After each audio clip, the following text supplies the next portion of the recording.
Mari jemaat yang dikasihi Tuhan, kita akan bersama-sama memperkatakan apa yang dimaksud dengan Pentakosta ketiga dan Mazmur 91. Apa yang dimaksud dengan Pentakosta ketiga? 1. Pentakosta ketiga adalah pencurahan Roh Kudus yang dahsyat di zaman ini, melebihi yang terjadi di Azusa Street. 2. Pentakosta ketiga akan mengakibatkan penuaian jiwa yang terbesar dan yang terakhir sebelum Tuhan Yesus datang kembali.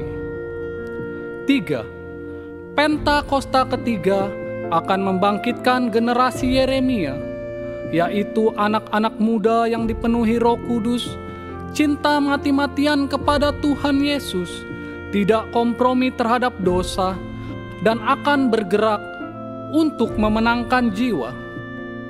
4. Pentakosta ketiga lahir di Indonesia dan bergerak ke bangsa-bangsa.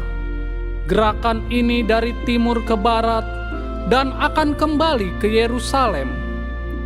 5. Pentakosta ketiga akan memberikan kuasa untuk menyelesaikan amanat agung, dan setelah itu Tuhan Yesus akan datang kembali.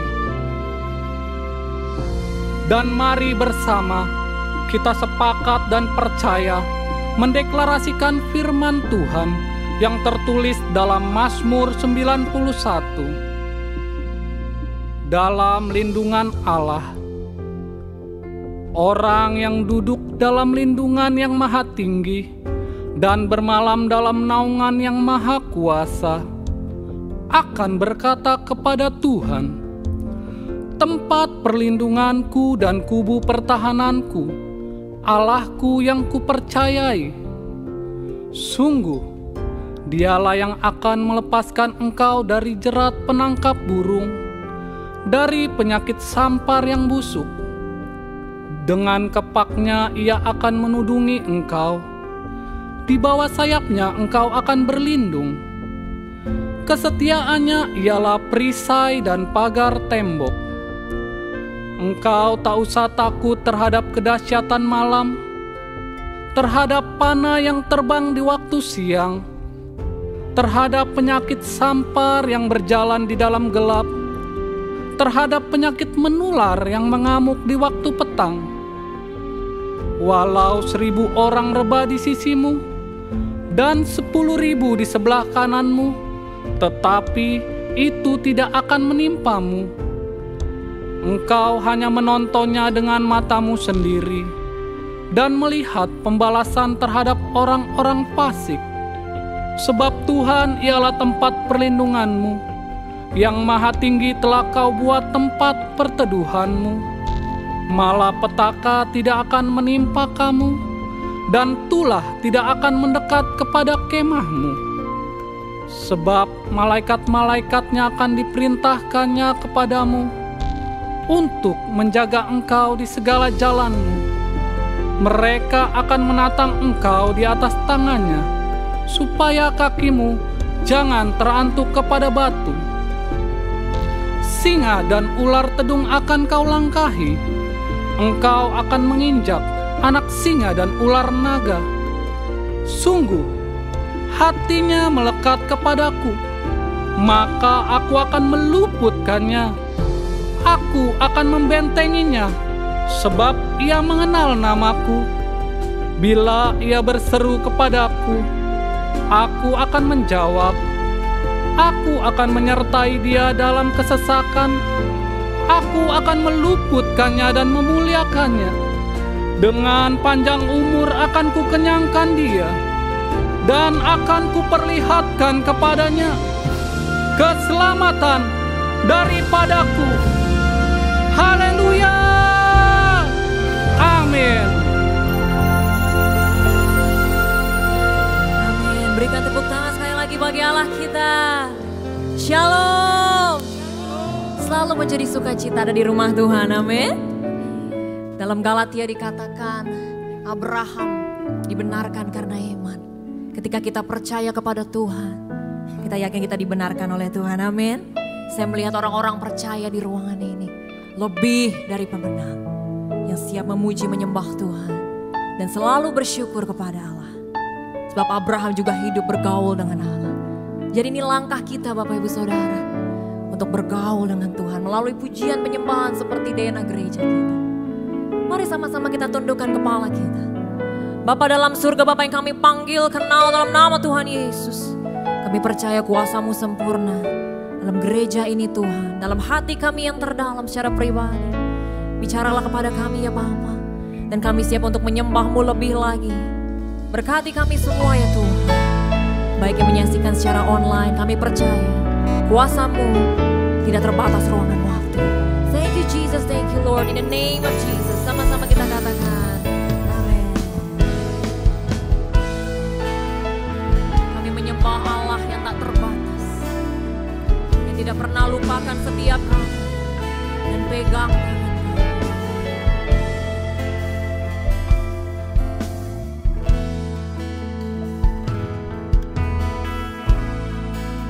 Bersyukur selalu bagi kasih-Mu di dalam hidupku. Takkan ku ragu atas rencana-Mu untuk masa depanku.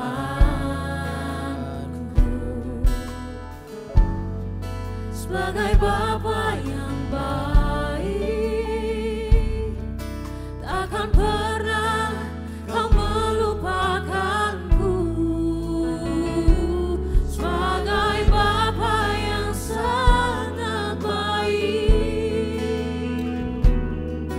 takkan pernah Kau meninggalkanku.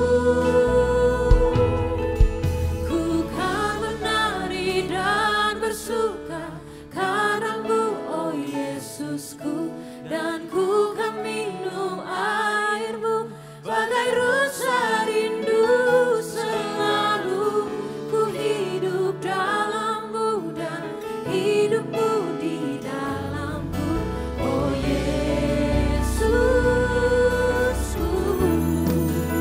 Kau sangat ku cinta, selamanya kami cintakan Tuhan. Mari sama-sama kita serukan pujian. Bersyukur selalu bagi kasih-Mu di dalam hidupku.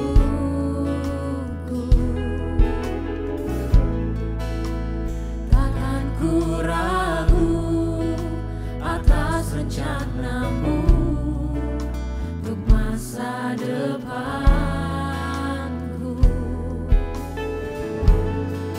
Sebagai Bapa yang baik, takkan pernah Kau melupakanku. Sebagai Bapa yang sangat baik, takkan pernah Kau meninggalkanku. Ku kan menari dan bersuka karena-Mu, oh Yesusku, dan ku kan minum air-Mu bagai rasa rindu. Selalu ku hidup dalam-Mu dan hidup-Mu di dalam-Ku, oh Yesus. Ku kan menari dan bersuka karena-Mu, oh Yesusku, dan ku kan minum air-Mu bagai rasa rindu. Selalu ku hidup dalam-Mu dan hidup-Mu di dalam-Ku, oh Yesus. Ku kan menari dan bersuka karena-Mu, oh Yesusku, dan ku kan minum air-Mu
sebagai Bapa yang baik, takkan pernah kau melupakanku. Sebagai Bapa yang sangat baik, takkan pernah kau meninggalkanku. Sebagai Bapa yang baik,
kuasa-Mu nyata dalam setiap hidup kami. Dalam nama Tuhan Yesus, sama-sama kita katakan. Amin. Amin. Sama-sama kita katakan. Shalom. Yang siap memuji Tuhan boleh lambaikan tangannya.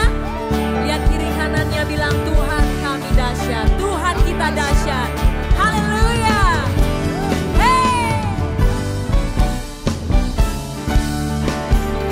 Kami percaya kuasa-Mu melimpah dalam hidup kami.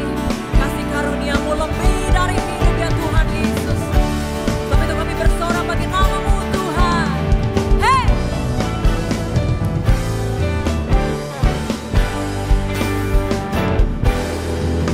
Ya Tuhan, Engkau Allahku, aku mencari wajah-Mu, jiwaku haus kepadamu, rindukanmu. Ku pandang tempat kudus-Mu, sambil melihat kemuliaan-Mu, sebab kasih setia-Mu lebih baik dari hidup. Mari deklarasikan sama-sama. Ya Tuhan, Engkau Allahku, aku mencari wajah-Mu, jiwaku haus kepadamu, rindukanmu. Amin. Ku pandang tempat kudus-Mu, sambil melihat kemuliaan-Mu, sebab kasih setia-Mu lebih baik dari hidup.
Sama-sama dengan terangkat. Tangan terangkat sama-sama. Ku memuji Tuhan. Seumur hidup kami ingin menyembah-Mu saja ya Bapa. Itulah kesukaan kami.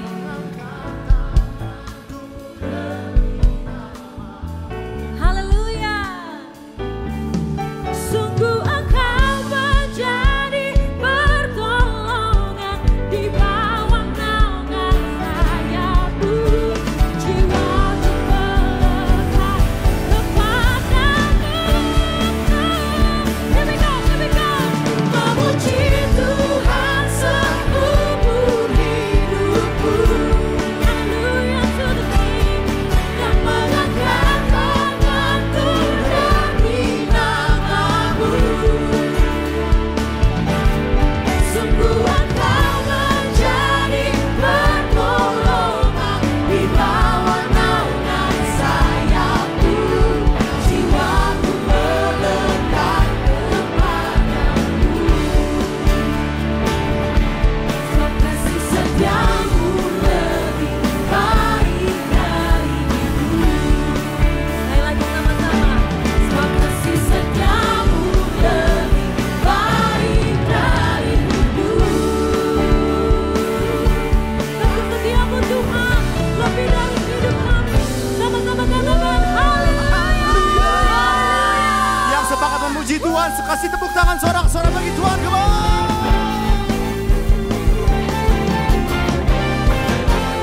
Sebab Engkau Allah yang layak kami puji sembah Tuhan Yesus. Haleluya.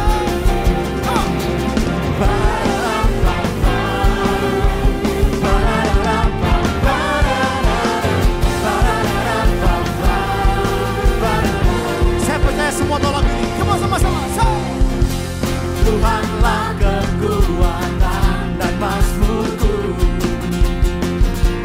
Dia gunung batu dan keselamatanku.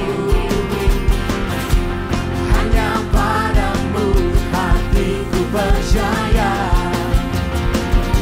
Kaulah benaran dan Kau tak berlindung. Siap semua? Go! 1, 2, 3, say! Kupasamu bersyukur, sebab cintamu padaku takkan pernah berubah.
mau selalu bersyukur. Takkan pernah berubah, walau bumi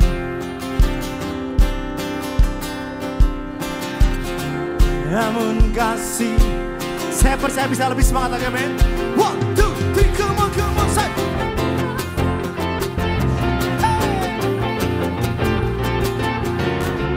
Tak akan pernah siapa, walau bumi gunung-gunung beranjak,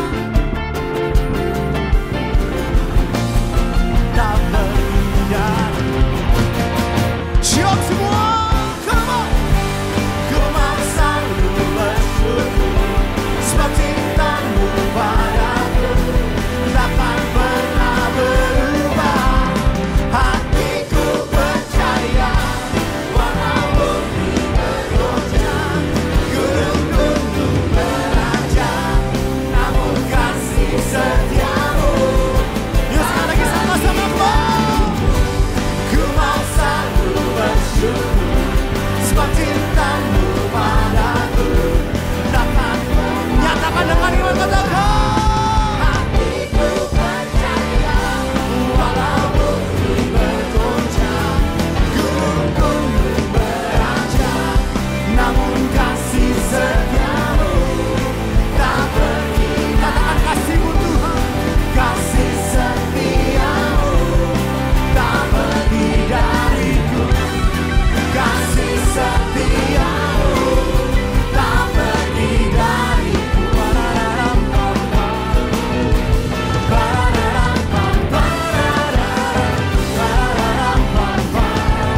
Kasih tepuk tangan sorak-sorai bagi Tuhan yang tidak pernah meninggalkan setiap kita, Tuhan. Katakan haleluya. Segala pujian kami naikkan hanya bagimu, Raja di atas segala raja, Tuhan Yesus Kristus. Bapa, kami mengangkat tangan kami mau berdoa untuk Indonesia. Kami perkatakan shalom atas Indonesia. Shalom atas Indonesia. Diberkatilah Indonesia. Indonesia akan menjadi bangsa yang besar, bangsa yang maju dan sejahtera. Indonesia akan mengalami transformasi di segala bidang. Kami percaya Tuhan, perekonomian Indonesia akan terus dipulihkan. Indonesia akan bangkit dan menjadi pemenang. Kami berdoa membawa pemilu yang akan diadakan di tahun depan. Kami percaya tangan Tuhan yang pegang kendali atas Indonesia. Pemilu tahun 2024 akan berjalan aman, damai dan lancar sampai terpilihnya presiden dan wakil presiden yang hidup takut akan Tuhan, penuh integritas, berjiwa nasionalis dan toleran. Kami juga berdoa Tuhan membawa Presiden Jokowi dan wakilnya Pak Ma'ruf Amin. Biarlah di masa-masa akhir jabatannya setiap keputusan-keputusan yang diambil boleh mendatangkan kebaikan untuk bangsa Indonesia. Kami juga berdoa Tuhan untuk segenap jajaran pemerintahan yang ada boleh bekerja dengan takut akan Tuhan dan penuh integritas sehingga membawa Indonesia lebih maju lagi.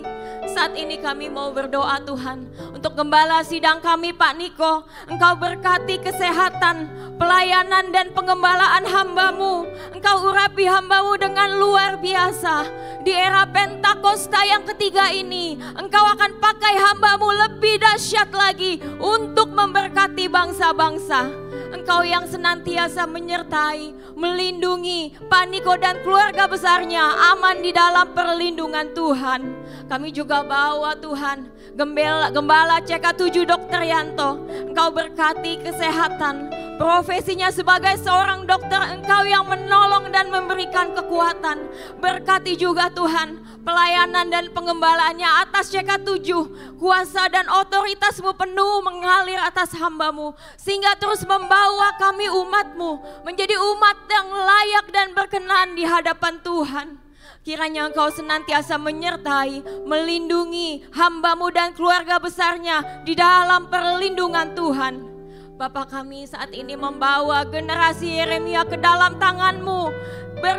Generasi yang bangkit di dalam nama Tuhan Yesus yang akan dipakai untuk menyelesaikan amanat agung. Sampai kedatangan Tuhan yang kedua kali. Terima kasih Tuhan, hanya di dalam nama Tuhan Yesus. Haleluya.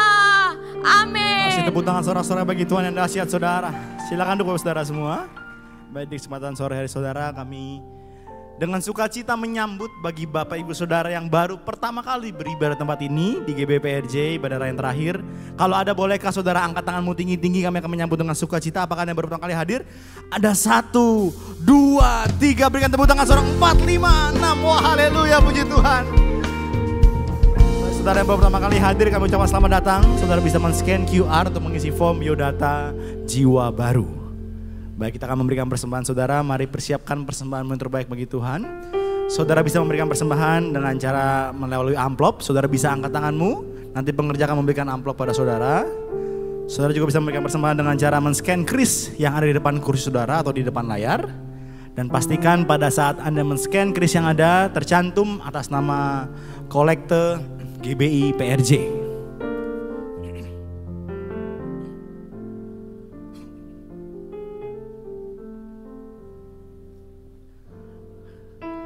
Baik, kalau sudah siap saudara, saya undang sekali lagi, bolehkah sama-sama kita bangkit berdiri saudara? Mari sama-sama kita bangkit berdiri saudara, kita akan berdoa deklarasi untuk persembahan kita pada hari ini. Mari kita berdoa. Bapa, kami bersyukur buat semua berkat-Mu.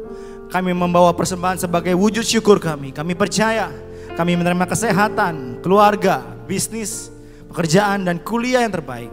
Ini adalah waktu memberi persembahan di dalam nama Tuhan Yesus Kristus. Sama-sama kita katakan amin. Selamat memberikan persembahan terus memberkati kita semua.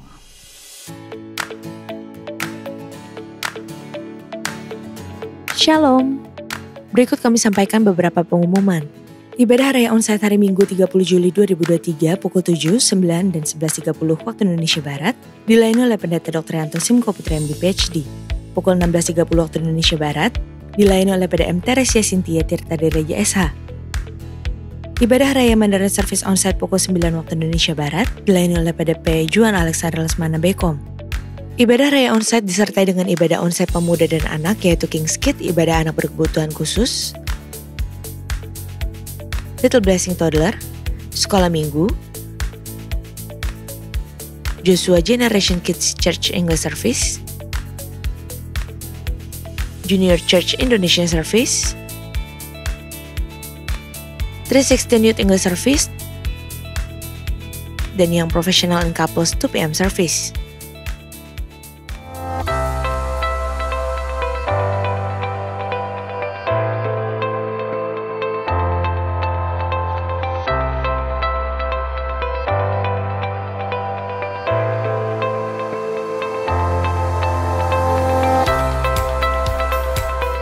Jikalau engkau tidak berserah penuh, jangan harap. Kayaknya pintu di depanmu tuh tutup, pintu besi. Mau usaha apa aja gagal. Mau usaha apa aja bangkrut.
Untuk info kegiatan gereja lainnya seperti doa fajar, menara doa, rumah doa, Bible study, Cool atau Community of Love, KOM, kehidupan orientasi melayani, GBA, gemar baca Alkitab, pendaftaran baptisan selam, pemberkatan nikah dan lain-lain dapat dilihat di website www.gbprj.org atau follow sosial media Instagram, Threads, Facebook, serta Twitter @GBPRJ. Sekian pengumuman hari ini. Terima kasih atas perhatian Bapak Ibu sekalian. Tuhan Yesus memberkati.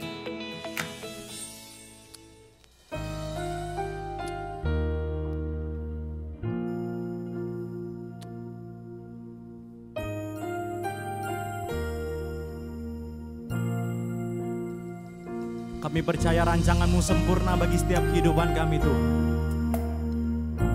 Kami tahu Tuhan ada dalam setiap musim kehidupan kami Tuhan Yesus. Terima kasih untuk kasih-Mu bagi setiap kami Tuhan Yesus. Kau penenun hidupku, sempurna rencana-Mu. Hanya Kaulah harapan, Kaulah Tuhan, damai dan sejahtera, rancangan-Mu termegah. Kini aku berserah, ku percaya. Amin, amin, amin.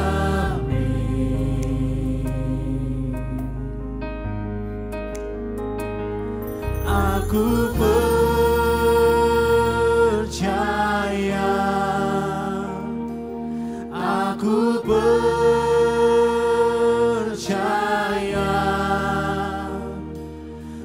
berseru, Kau pun mendengar, ku berserah. Amin.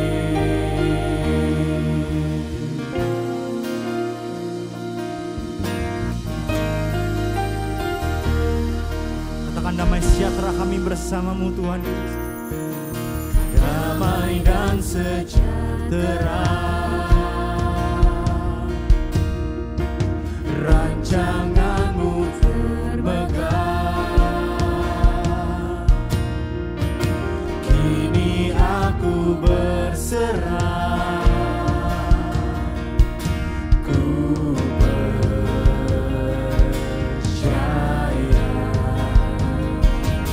Amin, amin,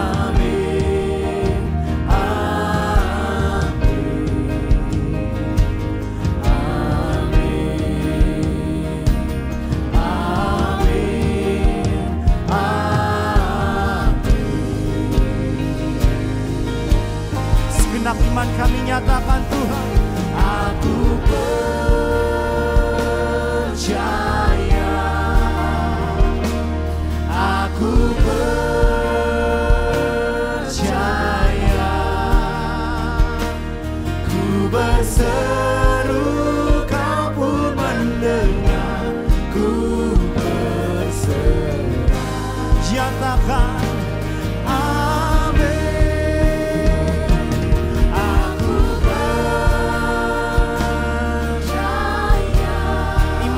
nyatakan Tuhan, apapun yang kami hadapi Tuhan, ini deklarasi iman kami Tuhan. Kau pun mendengar, ku berserah. Nyatakan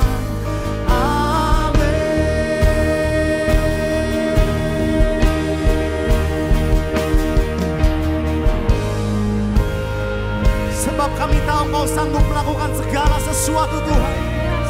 Dan tidak ada rancangan-Mu yang gagal dalam setiap kehidupan kami Tuhan. Apapun musim kehidupan kami Tuhan, kami tidak takut. Sebab kami tahu Tuhan bersama dengan kami Tuhan. Mari sama-sama katakan, ku tak takut, sebab aku milik-Mu, takkan gentar. Sebab sebab Engkau beserta. Ku tak takut, sebab Engkau setia, takkan dengar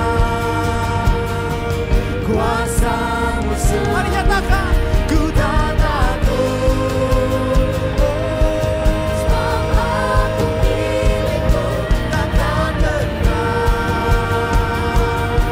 sebab Engkau beserta. Ku tak takut, sebab Engkau setia, takkan dengar. Yuk sama-sama deklarasi, katakan ku tak takut, ku tak takut, sebab aku milik-Mu, takkan dengar, sebab Engkau beserta. Tak takut, sebab Engkau setia, takkan dengar kuasa-Mu. Mari nyatakan, amin, amin. Nyatakan, aku percaya, aku percaya, amin. Ku berseru, Kau pun mendengar, ku berseru, amin. Kami percaya, apapun di depan kami Tuhan, apapun situasi kami Tuhan, tetap kami percaya Tuhan. Ku berseru, Kau pun mendengar, ku berseru. Nyatakan, amin. Katakan, ku tak takut, sebab aku milik-Mu. Ini deklarasi kami Tuhan, ini deklarasi kami Tuhan. Ku tak takut, sebab Engkau setia, takkan dengar kuasa-Mu. Ku tak takut, ada Tuhan bersama dengan kami, ada Tuhan bersama dengan tangga kami Tuhan.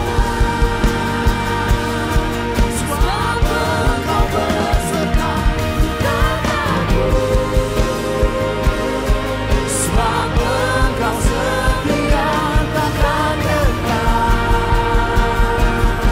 kuasa-Mu sempurna. Amin, amin. Mari angkat sama-sama katakan, aku percaya.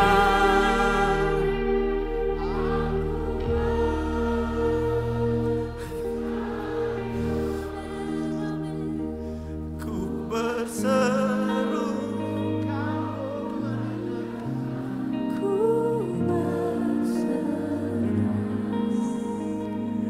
amin. Katakan, kami percaya Tuhan. Aku apapun itu Tuhan, kami mau janji sama Tuhan. Aku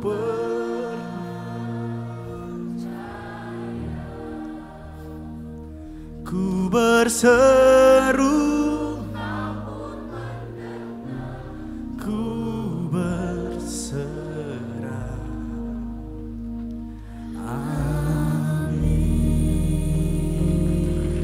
Yes, Lord. Mari sembah Tuhan. Haleluya. Karabashekete karabata kasokoto korakala baba baba baba. Shede karabata kasokoto korakala bata kashede karababa baba baba baba.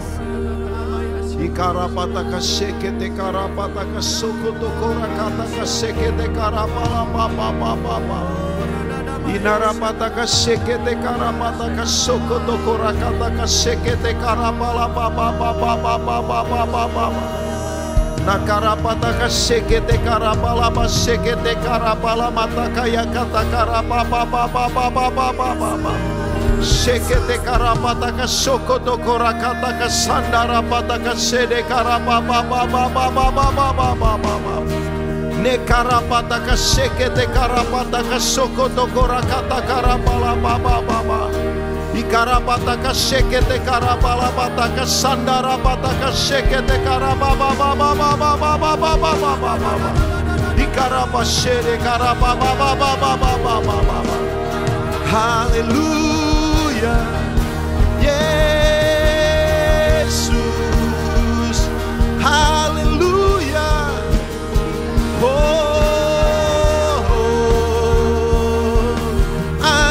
Ajaib, dahsyat Tuhan, layak ditinggikan, layak disembah, dimuliakan, layak disanjung, layak dihormati, layak dielu-elukan, layak terima yang terbaik, layak dihormati.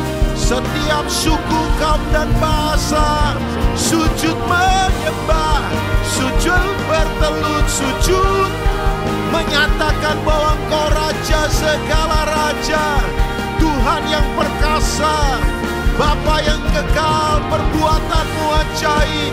Dari generasi ke generasi melihat perbuatanmu yang dahsyat.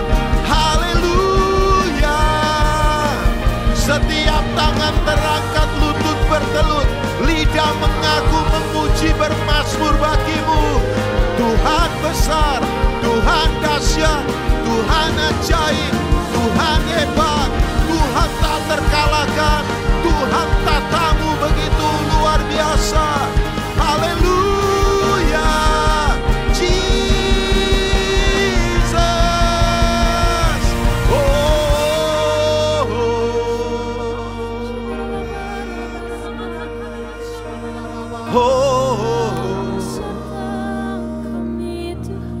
Jesus.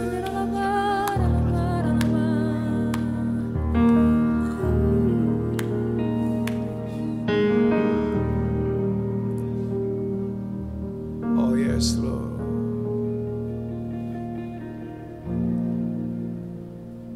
Ya Tuhan.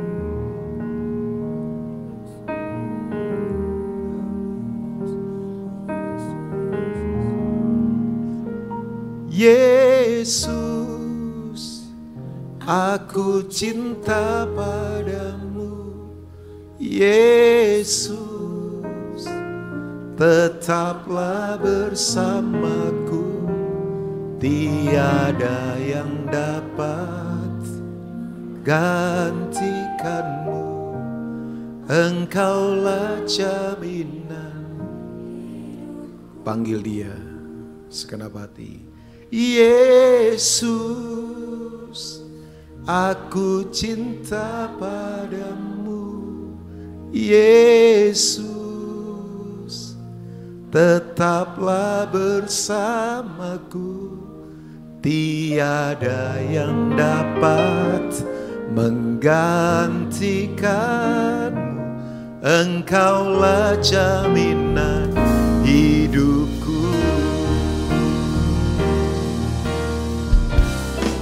Yesus, Yesus, aku cinta padamu. Yesus, tetaplah bersamaku.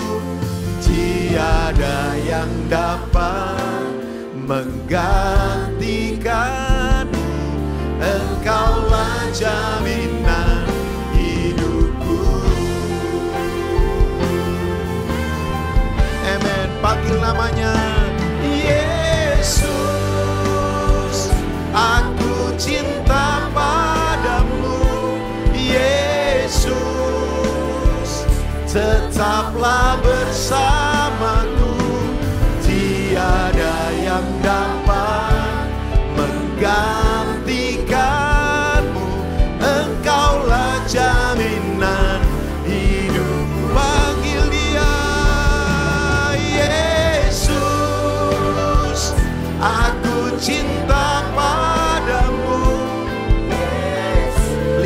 umat-Mu Tuhan. Bersamaku tiada yang dapat menggantikanmu. Engkaulah jaminan hidupku. Bapak Ibu sama-sama. Yesus, aku cinta padamu. Lihat umat-Mu Tuhan. Oh yes. Tiada yang dapat menggantikanmu. Engkaulah jaminan.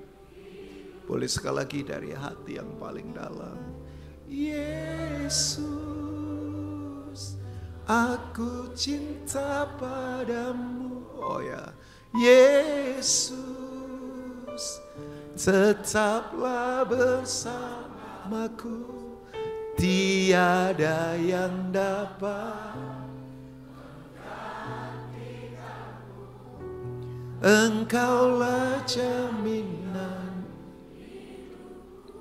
Tiada, sebab tiada yang dapat menggantikanmu. Engkaulah jaminan hidupku. Mari dari hati yang paling dalam. Sebab tiada yang dapat menggantikanmu. Engkaulah jaminan hidupku.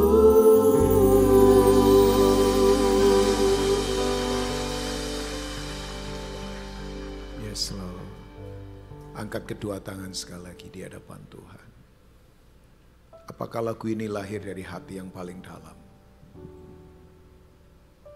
Dan kita berkomitmen, there is none like you Lord. Tidak ada yang bisa menyamai Tuhan. Tidak ada yang bisa menggantikan tempat-Mu Tuhan.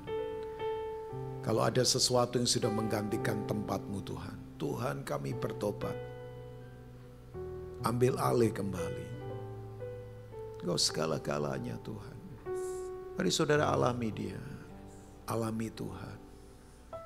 Komitmen sungguh-sungguh. Buat dia segala-galanya dalam hidup kita. Memang lagi berat, lagi susah. Ada yang lagi capek, lagi penat, lagi tidak tahu jalan keluar. Tapi lihatlah dia.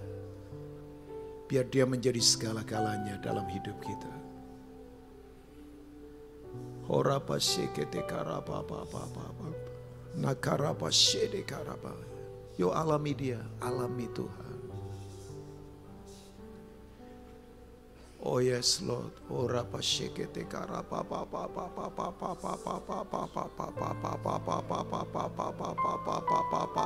rekomitmen malam ini, sore ini, ya ambil komitmen ulang. Yes Lord, ora ya alami jamahannya, alami jamahannya. Oh karapa syekete karapa alami jamahannya. Yes. Hora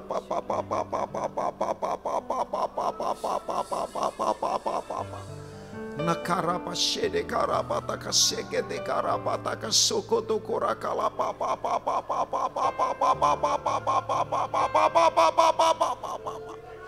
yes, ora pataka shene kene karapa takasokoto korakata karapa la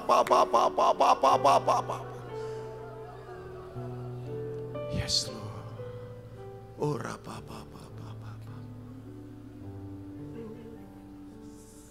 Yesus, aku cinta padamu. Tetaplah bersamaku, tiada yang dapat. Oh yes Lord.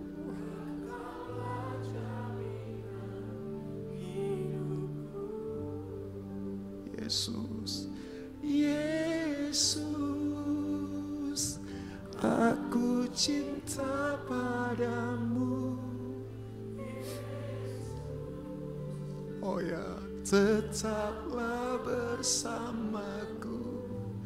Tiada yang dapat menggantikanmu.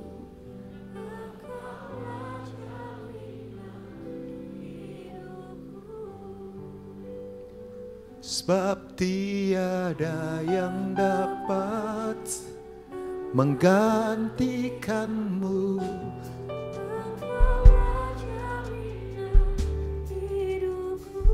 Sekali lagi.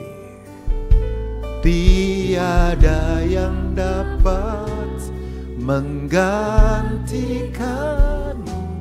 Engkaulah jaminan hidupku.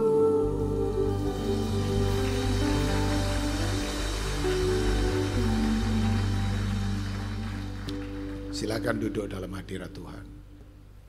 Shalom Bapak Ibu. Apa kabar? Luar biasa ya.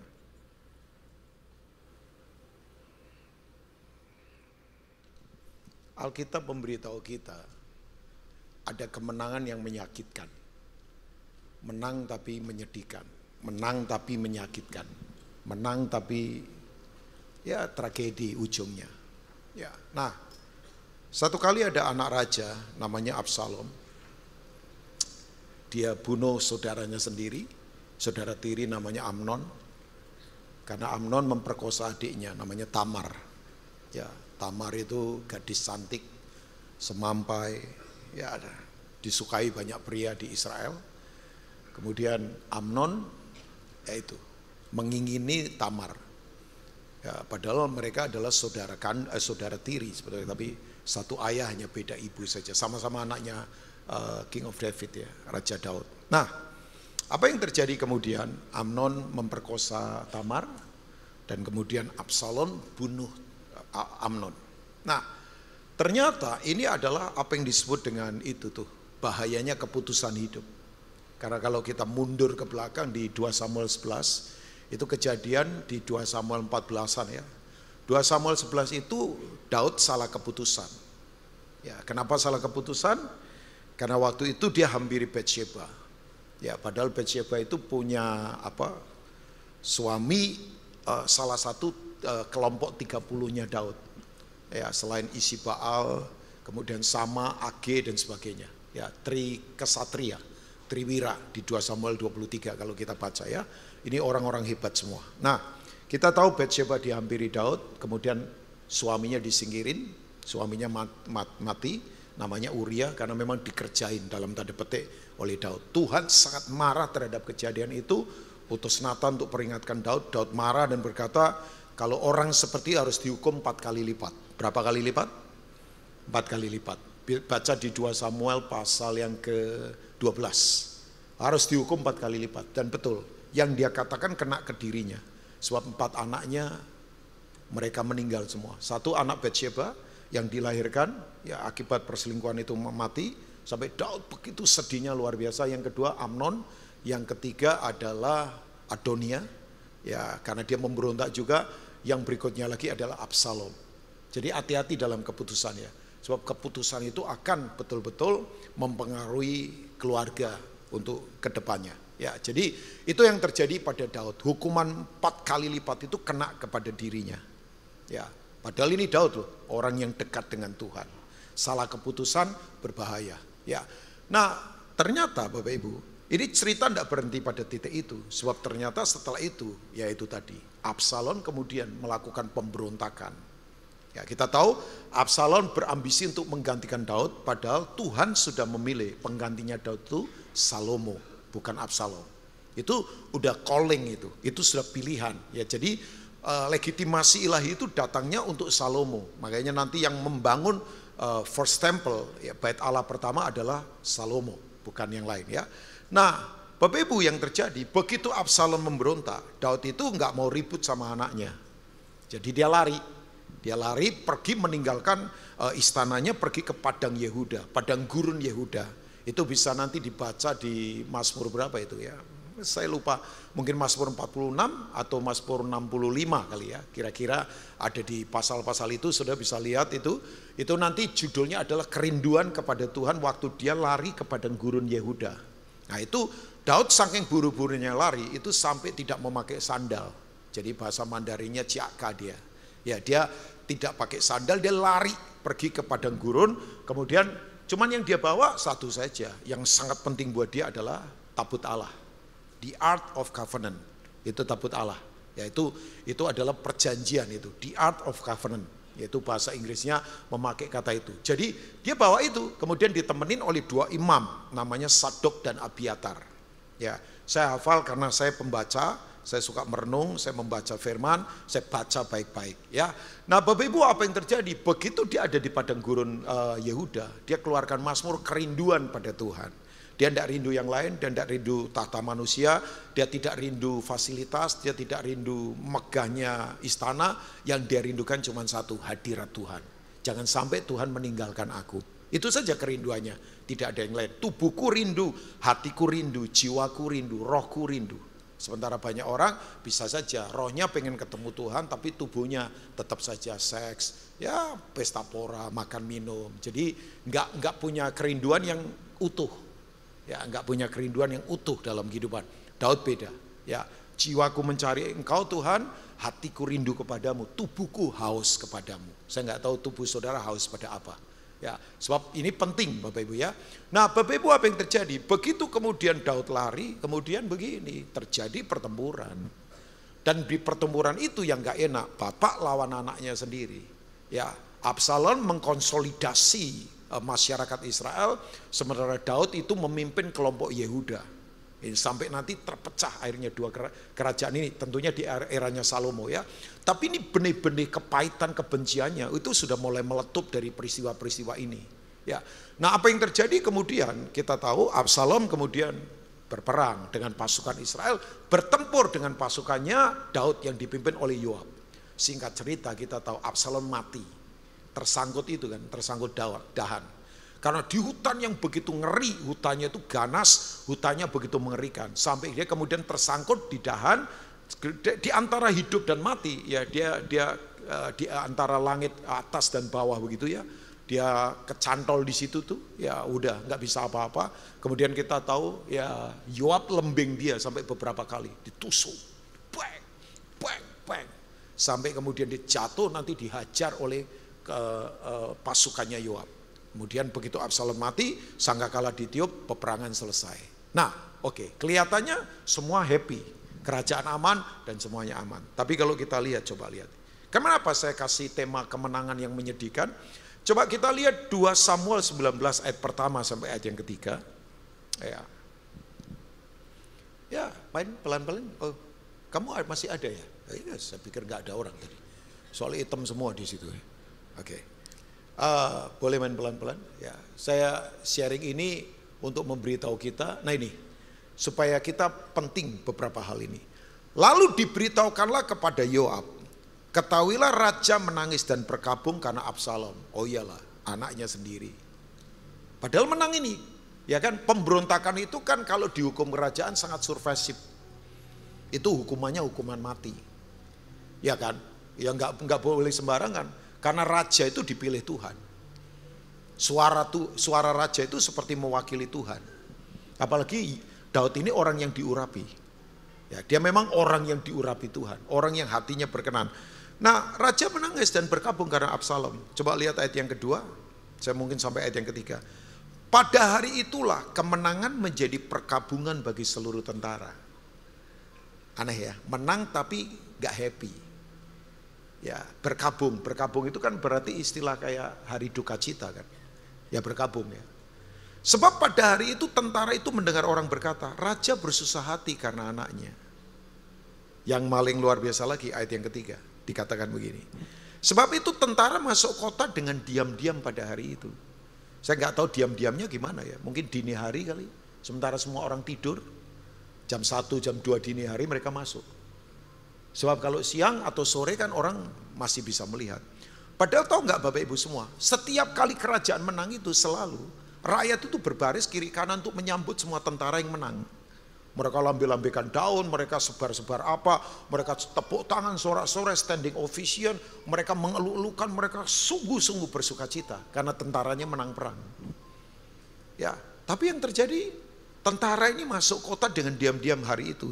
Seperti tentara yang kena malu kembali dengan diam-diam karena melarikan diri dari pertempuran. Ya, ini kayak kalau grup olahraga itu menang karena suap, menang karena nyurangin lawan. Misalnya wasitnya disuap misalnya ya. Jadi ini kemenangannya kemenangan yang memalukan, kemenangan yang menyedihkan. Nah, saya akan tarik prinsip ini. Berapa banyak orang kelihatannya sukses, berhasil, hebat, kaya, tapi ternyata di balik itu bisa menyedihkan. Makanya saudara, kalau ukur orang sukses hanya dari materi, dari kedudukan, ya sorry ya, kalau ngomong kaya, ya orang yang bisnisnya kotor saja banyak yang kaya kok. Misalnya jualan obat, narkoba misalnya kaya juga. Atau misalnya apalah terserah ya. Ya, tapi kita nggak mengukur dari begituan lah. Ya, so ternyata kemenangan, kesuksesan, keberhasilan itu bisa menyedihkan. Kenapa? Kok sampai tentara ini masuk ke kota saja mereka malu, diam-diam. Tidak ada pawai, tidak ada kemenangan, tidak ada sorak-sorai kemenangan. Mungkin sekali lagi masuknya ya mungkin tengah malam kali. Semua sudah tidur, sepi, masuk diam-diam, kalau perlu ya sepatu semua dicopot, jadi jalannya itu supaya nggak menghasilkan suara, derap langkah kaki sepatu ya, supaya itu orang nggak tahu. Padahal ini pemberontakan serius kan, ini tatanya dicuri, ini kemudian istana kemudian terjadi apa sih, kudeta kalau bahasa kerennya ya, kudeta. Ya, seorang raja kudeta. Ya, nah pertanyaan saya, kenapa kok kemenangan menyedihkan? Kenapa sukses tapi kok nggak oke begitu? Ya, kenapa sih? Sebab yang pertama, ternyata kemenangan ini, kenapa nggak disambut dengan sukacita? Karena yang pertama adalah hilangnya generasi. Jadi hilang generasi. Bapak Ibu kalau lihat Absalom ini orang potensial banget. Still young, masih muda, orator, karisma. Dia kalau kumpulin orang berkumpul. Sampai Alkitab berkata, Absalom itu gantengnya luar biasa. Saking gantengnya sampai dibilang cantik. Makanya jadi pria jangan terlalu ganteng. Nanti cantik. Ya, dia ganteng banget. Setiap kali dia potong rambut, cukur rambut. Rambutnya buat rebutan loh, bayangkan. Rambutnya dia buat rebutan. Saking orang itu betul-betul sama dia begitu apa. Dia kayak jadi idol begitu. Ya, potensinya hebat. Seorang leader, ahli manajemen, ahli kemudian strategi. Iyalah anaknya Daud, genetiknya Daud. Tapi ternyata Bapak Ibu semua, ya, ternyata Absalom ini masalahnya ada pada karakternya. Nah, saya tahu begini, nggak cuma sekedar kesalahannya Absalom. Kalau Bapak Ibu membaca di 2 Samuel pasal 14, saya tidak usah membaca, tapi nanti satu ayat saja saya bacakan. Itu setelah Absalom itu membunuh saudara tirinya namanya Amnon. Itu kan raja marah banget sama Absalom. Absalom lari meninggalkan Yerusalem 2 tahun lamanya, pergi ke satu tempat. Nah kemudian Yoab itu lobby Daud, udahlah raja, ya udahlah peristiwa udahlah, memang dia salah, tapi kan dia anakmu, dia darah dagingmu, dia punya potensi, dia orang hebat, ya kan, udahlah ampuni dia, suruh pulang kembali. Akhirnya lama-lama luluh ini. Ya, Daud di lobi Yoab itu ikut Daud sudah lama dari sebelum Daud dinobatkan jadi raja. Ya, ini panglimanya Daud. Jadi kemudian begini, ya udah, boleh Absalom pulang. Tapi begitu Absalom pulang, tahu nggak Bapak Ibu? Daud nggak mau temuin dia. Jadi Absalom ini adalah anak muda yang tidak pernah punya nasihat. Ya, Absalom ini anak muda yang tidak dinasehati, tidak punya figur keteladanan yang kuat. Nah nanti dia punya penasehat, ampun orangnya karakternya berantakan, namanya Ahitofel. Nanti coba kita baca. Tapi coba kita lihat ke 2 Samuel pasal yang ke 2 Samuel 14, coba kita lihat ya. Sebentar saya akan memberitahu kita. Jadi setelah hampir 2 tahun dia pulang, ya ayat 24, coba kita lihat. Ya saya nggak tahu kenapa ya, Daud itu tidak mau menemui anaknya, tidak mau memberi nasihat.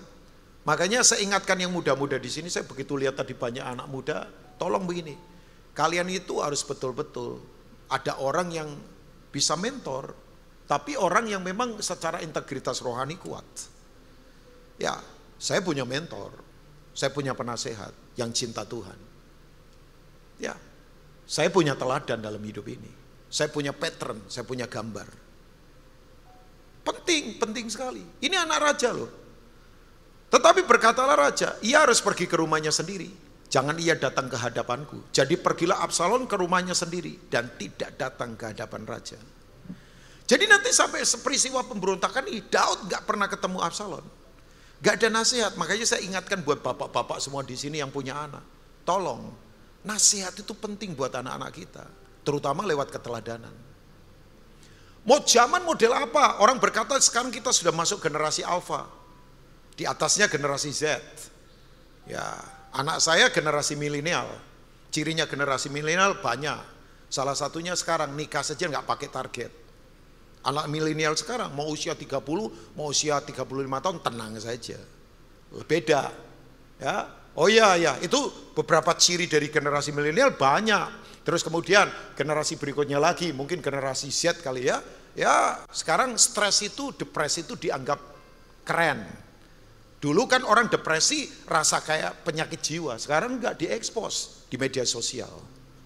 Oh ya, yang lucu lagi dulu generasi saya, itu kalau kita sama lawan jenis wanita, setiap kali ada pintu kan kita bukakan. Ya dong, gentle lah sebagai pria, kita bukakan pintu untuk mereka masuk dulu.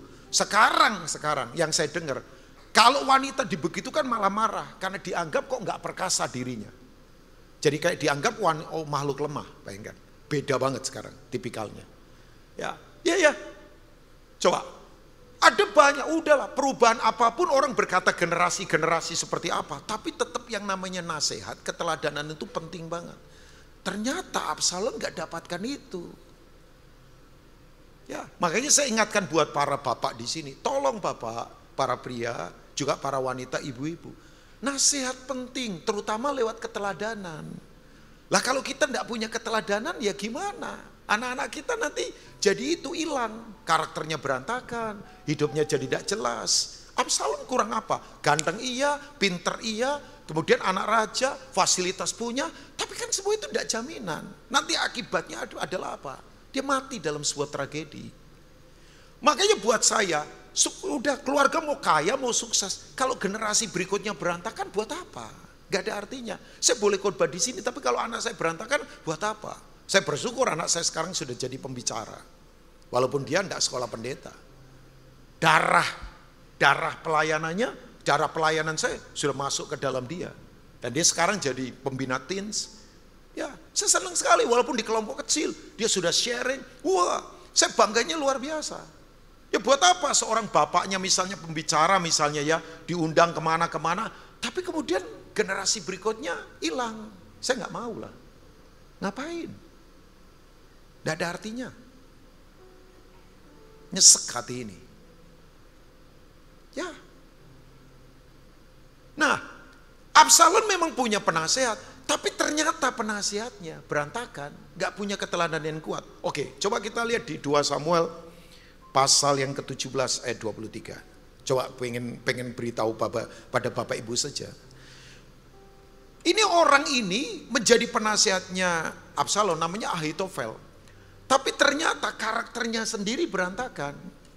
Makanya saya dorong para orang tua di sini, yuk bangun karakter Kristus yang kuat. Yang mau katakan amin? Kita mesti punya karakter Kristus yang kuat. Karena ini keteladanan penting. Ya, penting banget Bapak Ibu. Supaya kemenangan kesuksesan kita itu tidak menghasilkan tragedi. Saya ketemu ya para pengusaha yang bingung sekarang ini. Mau diteruskan ke siapa usaha? Anak-anaknya nggak siap, berantakan hidupnya. Oh ya, nah coba kita lihat 2 Samuel pasal yang ke-17 ayat yang ke-23.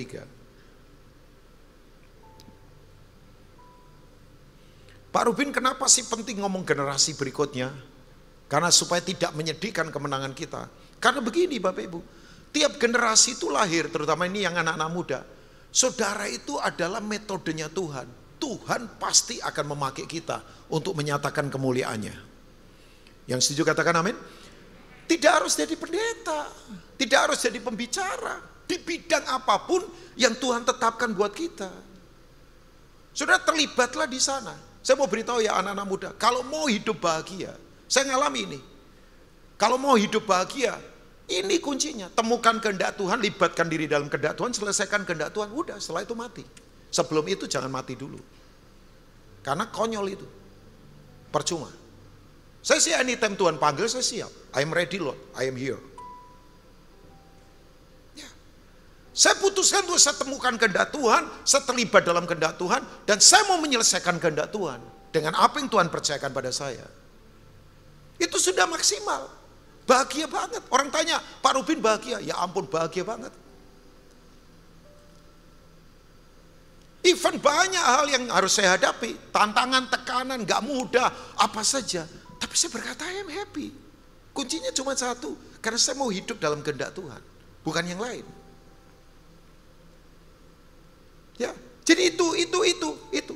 Nah, makanya kenapa tiap generasi penting. Jadi kesuksesan kalau generasi berikutnya berantakan, anak-anak kita berantakan, ya percuma Bapak Ibu. Makanya menyedihkan kan, kemenangan para tentara ini masuk ke kota diam-diam, tidak dirayakan. Karena ada generasi yang mati. Oke. Ketika dilihat Ahitofel bahwa nasihatnya tidak dipedulikan, dipasang nyala pelana keledainya, lalu berangkat ia ke rumahnya, ke kotanya. Ia mengatur urusan rumah tangganya. Kemudian ia apa Bapak Ibu? Menggantung diri. Demikianlah ia mati, lalu ia dikuburkan dalam kuburan ayahnya. Siapa Ahitofel? Penasihatnya Absalom. Ternyata gak kuat hatinya. Ya, penasihatnya aja begini, ya gimana? Padahal orang ini sebetulnya orang yang hebat loh. Tapi ternyata rapuh hatinya. Oke, saya cuma mau mengingatkan kita, tiap kita itu pasti Tuhan punya rencana. Ada anak yang lahir sebagai anak nomor 13. Mau digugurkan sama bapaknya. Karena buat mereka angka 13 angka sial kan. Apalagi di dunia mistis. Wih, angka 13 itu kayaknya menakutkan. Ya kan? Saya jarang loh lihat hotel ada lantai 13. Jarang ya? Ada yang pernah nginep di hotel ada lantai 13? Hah? Coba yang pernah tadi angkat tangan. Pernah ya? Enggak ada yang pernah.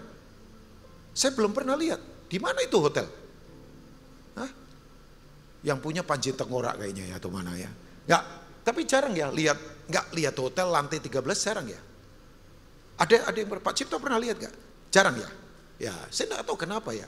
Ya kalau ada pengusaha Kristen di sini bikin hotel, bikin saja lantai 13. Ya, tiap semua angka di hadapan Tuhan sama kok.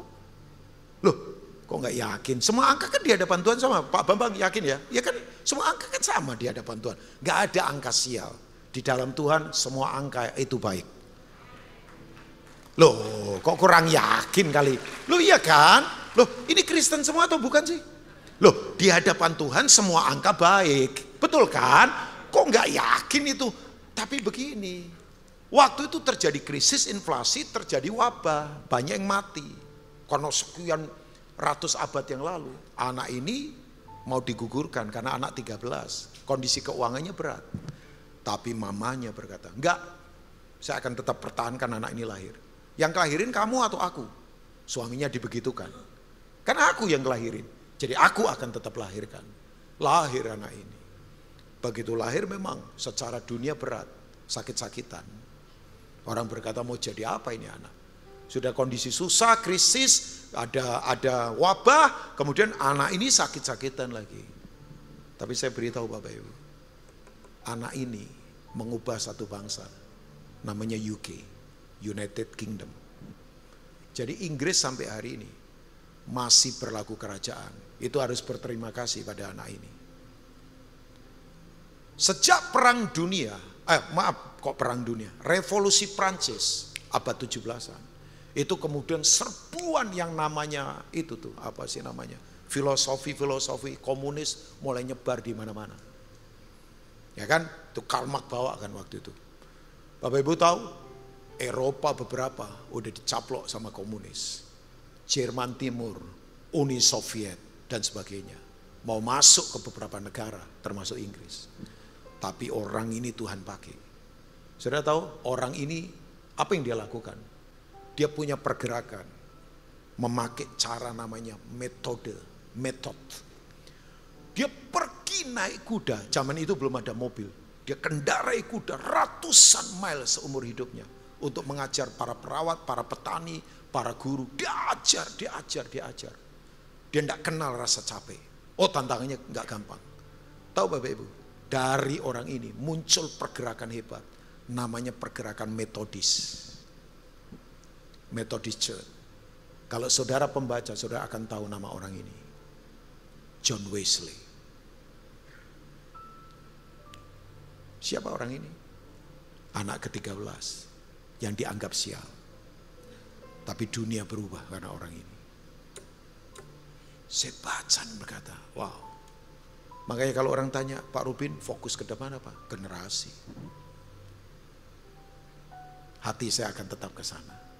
Karena buat apa sukses? Kalau tidak kemudian punya legacy, warisan buat generasi berikutnya.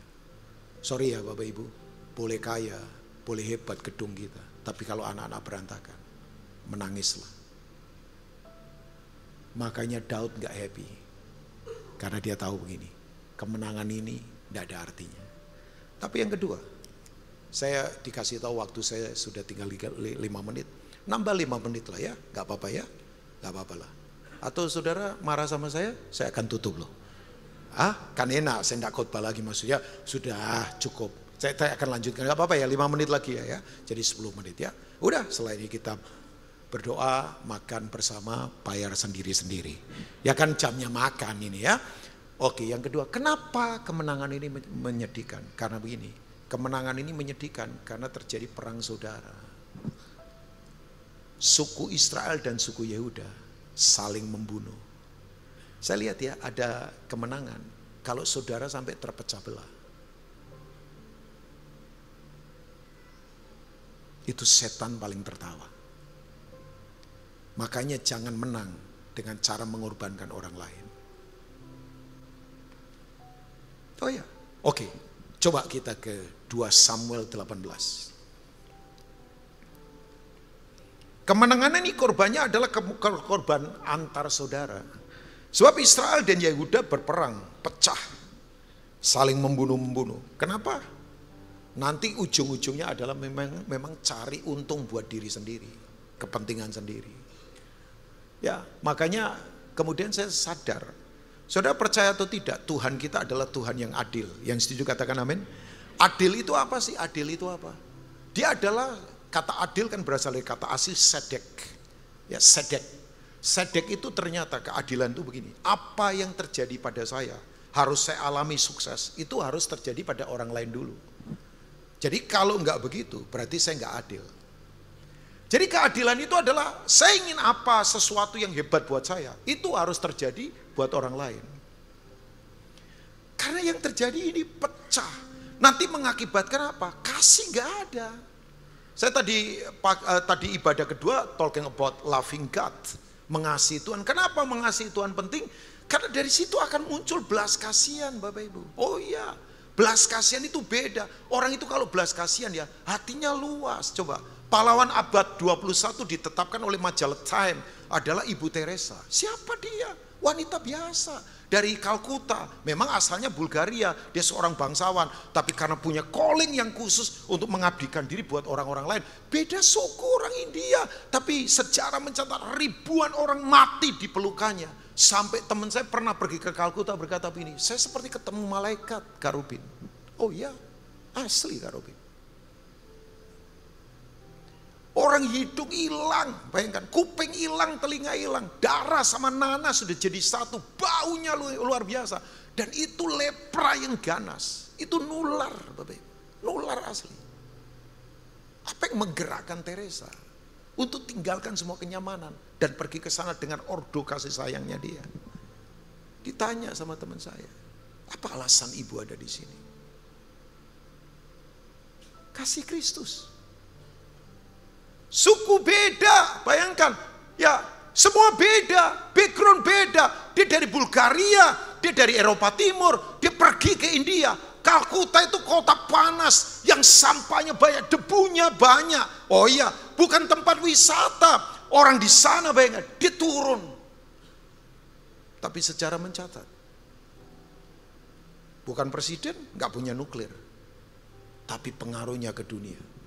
Makanya waktu Teresa meninggal, kan Teresa meninggal 1 minggu setelah Lady Di die. Lady Di die, ya kan? Putri Diana meninggal. Seminggu kemudian Teresa meninggal. Waktu Diana meninggal, kira-kira 3 bulan lamanya seluruh dunia menangisi hati seorang putri. Kasihan dia putri yang kesepian. Tapi waktu dia jadi utusan PBB, orang respect sama dia. Ya dia ternyata kan memang bukan cinta pertama suaminya. Suaminya ternyata punya cinta pertama. Tapi tahu Bapak Ibu, waktu Teresa meninggal, dunia menangisi dia 3 tahun lamanya. Kehilangan hati seorang ibu yang penuh kasih. Saya masih ingat ya, saya 1 kali khotbah ini nggak tahu dipotong di TikTok. Jadi saya nggak tahu yang motong siapa, ya hopefully jadi berkat saja karena saya nggak main TikTok. Tapi betul kan, 1 kali dia harus kuliah umum, dia bicara di kuliah umum di Harvard University Boston. Saudara, orang diundang ke Harvard, kalau nggak punya sesuatu jangan coba-coba. Mahasiswa pintar semua. Itu kalau orang ngomong nggak jelas, bayangkan. Itu kaki bisa naik ke kursi depan temennya loh. Dan kira-kira sekian menit gak jelas, tendang kursi pulang, pergi. Iyalah. Begitu Teresa dipanggil, pendek, harus dikasih kursi supaya naik kelihatan di mimbar. Kan beliau pendek, cenderung bungkuk lagi. Orang pikir mau bicara apa ini wanita. Begitu dia bicara, sekian menit saja, semua tertunduk, air mata pada netes. Ini orang Harvard yang pinter-pinter ininya. Harvard. Sudah tahu, dia sampaikan banyak hal. Yang hebat lagi, kamerawan, profesional, goyang gambarnya, hasil live-nya. Kenapa? Dimarahin produsernya itu. Goyang. Dia bilang, saya coba berdiri profesional, tapi nggak tahan nih, kaki saya gemetar. Karena tiba-tiba seperti ada suasana kasih yang menyapu ruangan itu. Dan di kebaktian kayak kita. Sampai dia harus bersandar di dinding untuk ambil gambar buat Teresa pidato. Jadi berkata begini, ini wanita begitu bicara. Ada sesuatu yang berbeda. Teresa kemudian ngomong sama Bill Clinton kan, Billy kamu mau bawa kemana Amerika? Kalau doa dihapus, baca firman gak boleh. Amerika akan hancur ke depan, akan terpuruk. Karena ini pondasi kokoh dari Tuhan. Itu Bill Clinton nunduk. Saudara berani begitu sama Presiden Amerika. Joe Biden mau dibawa kemana? Itu nuklir tidak turun ke Jakarta saja, langsung ke atap rumah saudara, jedar gitu. Kita jadi kayak steak angus, saya percaya. Itu Bill Clinton tahu Bapak Ibu, nunduk. Oleh wanita yang bungkuk, yang dituntun ke panggung. Apa itu? Kasih. Makanya kemenangan menyedihkan kalau sampai pecah keluarga, kalau sampai pecah persahabatan, kalau sampai pecah pelayanan.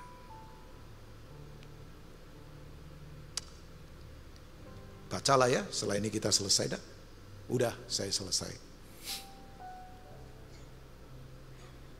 2 Samuel 18 ayat 7 sampai 8. Ribut ini kan memang karena ngurusin diri sendiri semua sih, cari kepentingan. Makanya saya selalu bilang udahlah, kalau punya intrik-intrik politik gak jelas. Buat saya sih ya, kalau saya punya itu saya gak usah pelayanan lah. Mau pelayanan apa? Nyebelin. Saya saja sebel pada diri sendiri kalau saya punya intrik-intrik begitu. Yalah, nyebelin banget, apalagi di hadapan Tuhan. Tentara Israel terpukul kalah di sana oleh orang-orang Daud. Pada hari itu terjadilah di sana pertumpahan darah yang dahsyat. Berapa ribu orang? Berapa ribu orang? 20.000 orang tewas. Selesai? Enggak, lebih ngeri lagi ayat yang ke-8. Kemudian pertempuran itu meluas dari sana meliputi seluruh daerah itu. Dan hutan itu memakan lebih banyak orang di antara tentara daripada yang dimakan pedang pada hari itu. 20.000 aja banyak, ini lebih banyak. Terperosok ke rawa, dipakan buaya, kecemplung ke jurang atau apa. Ngeri. Berarti kira-kira bisa saja lebih dari 50.000 orang mati sesama saudara. Karena apa? Mementingkan diri sendiri. Ini roh VOC. Kita kan dijajah VOC dulu ya. VOC masih ada loh sekarang. Loh kok Pak? Iya. Fokoe oe cuan. Nah itu VOC. Tahu ya? Kok ketawa tahu cuan nggak?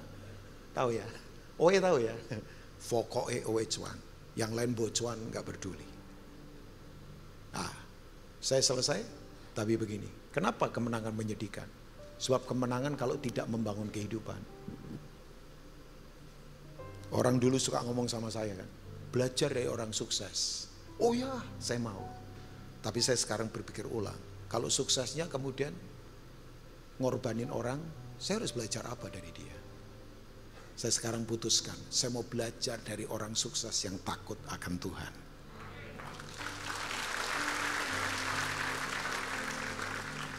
Yuk, keberhasilan kita bangunlah kehidupan. Jangan sampai merusak. Bangun. Ya kan? Roh Tuhan bukan roh perusak. Roh Tuhan, roh yang membangun, roh yang memulihkan, roh yang memberi harapan, roh yang menguatkan, roh yang mengubahkan. Orang buruk jadi baik, orang hancur jadi dipulihkan. Itu ada pada kita. Yuk, kemenangan kita jangan sampai menyedihkan. Kita menang bersama Tuhan. Kita melakukan perkara besar. Mari bangkit berdiri bersama-sama. Yes Lord, yes Lord, yes Lord, yes Lord. Korapa shekete karapa apa. Mari angkat kedua tangan di hadapan Tuhan. Shekete karapata karapala apa. Sebelum kita akan selesai, kita terima doa berkat. Izinkan saya berdoa untuk Bapak Ibu semua yang ada di sini. Haleluya, haleluya, haleluya. Kita para pemenang. Yang kemenangan kita betul-betul kemenangan yang membangun, menguatkan, memberi dampak yang positif. We are more than a conquerors. Kita lebih dari para pemenang. Karena Kristus yang memberi kemenangan buat kita. Mari, kemenangan bukan mengorbankan orang lain. Kemenangan bukan kemudian menghilangkan generasi berikutnya. Kemenangan akan berdampak. Kemenangan tidak akan memecah belah. Kemenangan yang sungguh-sungguh datangnya dari Tuhan. Hamba berdoa Tuhan, buat kami semua yang ada di IR5 ini menjadi orang-orang yang diberkati. Orang-orang yang menang di bidang masing-masing. Di bidang mana saja, di posisi mana saja. Kami lebih dari pemenang. Karena Kristus memberi kemenangan. Tapi kemenangan kami tidak akan mengorbankan orang lain. Kemenangan kami akan membangun kehidupan. Kemenangan kami akan berdampak, ada kesatuan yang terjadi. Kemenangan kami akan membuat orang-orang yang di sekitar kami melihat Tuhan dan memuliakan Tuhan. Terima kasih, meteraikan firman ini, memerdekakan setiap kami. Kami keluar dari tempat ini, kami sadar kami adalah orang-orang yang menang untuk sesuatu yang ilahi. Terima kasih Bapak, yang lemah dikuatkan, yang sakit disembuhkan. Dalam nama Tuhan Yesus, mari semua kita katakan amin. God bless you all.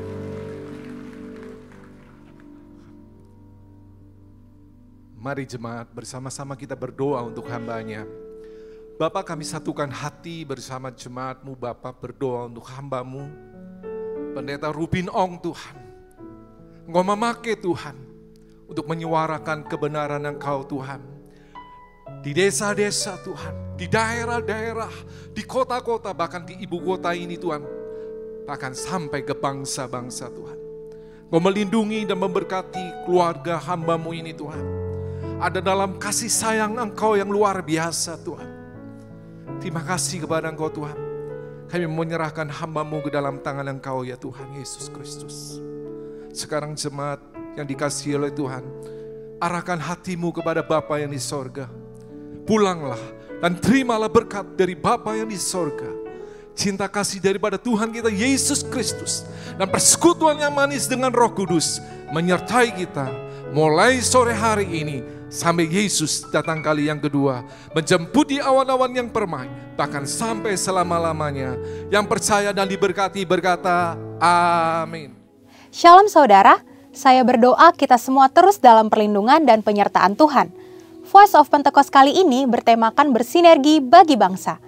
Kemerdekaan disebut dengan keadaan bebas dari perhambaan.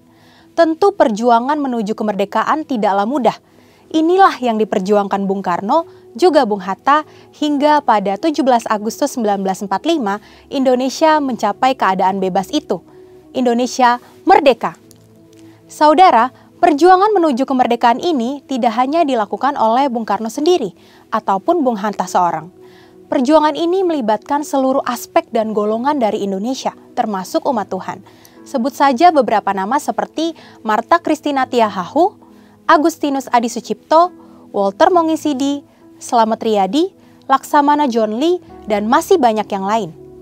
Ini membuktikan bahwa umat Tuhan tidak berleha-leha, melainkan ikut berjuang dalam merebut dan mempertahankan kemerdekaan. Lalu, bagaimana dengan kita? Peran apa yang mampu kita tempuh demi mengisi kemerdekaan saat ini? Salah satu jawaban atas pertanyaan tersebut adalah bersinergi dengan pemerintah. Sinergi berasal dari bahasa Yunani, sinergos, yang berarti rekan sekerja. Sinergi adalah suatu bentuk dari sebuah proses atau interaksi yang menghasilkan suatu keseimbangan yang harmonis, sehingga bisa menghasilkan sesuatu yang optimal. Ada 4 hal yang perlu kita perhatikan dalam hal bersinergi dengan pemerintah. Yang pertama, tak dapat terhitung berapa banyaknya narasi yang diciptakan oleh oknum dalam berbagai media dan platform yang berusaha menimbulkan ketidakpercayaan masyarakat terhadap pemerintah. Hoaks-hoaks bermunculan dan banyak masyarakat yang memakan mentah-mentah sehingga menjadi hambatan besar bagi pemerintah untuk bergerak. Belum lagi sikap tidak bertanggung jawab dengan melakukan korupsi yang jelas sekali merugikan masyarakat dan menghambat program pemerintah. Saudara, kita sebagai orang percaya tidak boleh seperti itu, tapi justru harus mampu bersinergi dengan pemerintah, sebab mereka adalah hamba Allah untuk kebaikan kita, dan mereka menginginkan kesejahteraan atas kita. Yang kedua, sebagian dari kita mungkin bertanya, saya hanya seorang pegawai biasa, bagaimana saya dapat bersinergi dengan pemerintah? Siapapun kita, apapun jenis pekerjaan dan usaha kita, semua dapat bersinergi dengan pemerintah dalam mengisi pembangunan. Ada 3 cara yang pasti dapat dilakukan oleh semua orang percaya, yakni berdoa, berdoa, dan berdoa. Dalam 1 Timotius 2 ayat 1-3 dikatakan bahwa kita patut untuk menaikkan permohonan, doa syafaat, dan ucapan syukur bagi raja-raja dan pembesar yang berada di atas kita. Jangan pernah jemu berdoa bagi bangsa dan negara serta pemerintah. Justru di masa pasca pandemi seperti saat inilah kita mendukung dan mendoakan pemerintah dalam memulihkan, menumbuhkan, dan memperkuat ekonomi di negeri kita. Kita sudah lihat dan rasakan Indonesia menjadi salah satu negara kuat secara ekonomi di dunia saat ini. Kita percaya bahwa setiap doa-doa kita bagi bangsa, negara, dan pemerintah yang kita sampaikan kepada Bapa di sorga tidak akan pernah sia-sia. Yang ketiga, dalam Matius 22 ayat 21, kita mendapati sebuah ajaran Tuhan Yesus yang sangat menarik tentang kewajiban kita terhadap pemerintah. Tuhan katakan, berikanlah kepada Kaisar apa yang wajib kamu berikan kepada Kaisar, dan kepada Allah apa yang wajib kamu berikan kepada Allah. Tuhan mengajarkan bahwa kita tidak patut bagi umat Tuhan yang taat kepada Tuhan untuk tidak menolong pemerintah. Pemerintah dalam membangun bangsa dan mewujudkan kesejahteraan rakyatnya tentu membutuhkan modal pembangunan dan salah satu sumber pendapatan yang besar adalah pembayaran pajak. Maka dari itu, dengan membayar pajak, kita sedang bersinergi dengan pemerintah. Dan yang terakhir, selain dari pendapatan pajak, modal pembangunan juga diperoleh pemerintah dari investasi. Pemerintah sedang mendorong warga negara Indonesia untuk melakukan investasi. Itu sebabnya sekarang ini kita menemukan banyak sekali aplikasi yang memudahkan masyarakat untuk melakukan investasi, bahkan dengan modal awal yang sangat kecil dan dapat dijangkau oleh semua kalangan. Melalui investasi, kita turut serta membiayai pembangunan di sektor infrastruktur dan industri lainnya.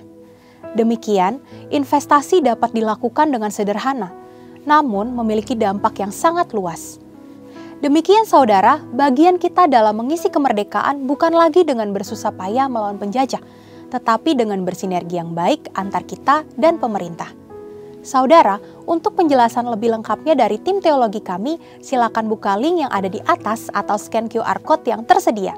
Tuhan Yesus memberkati.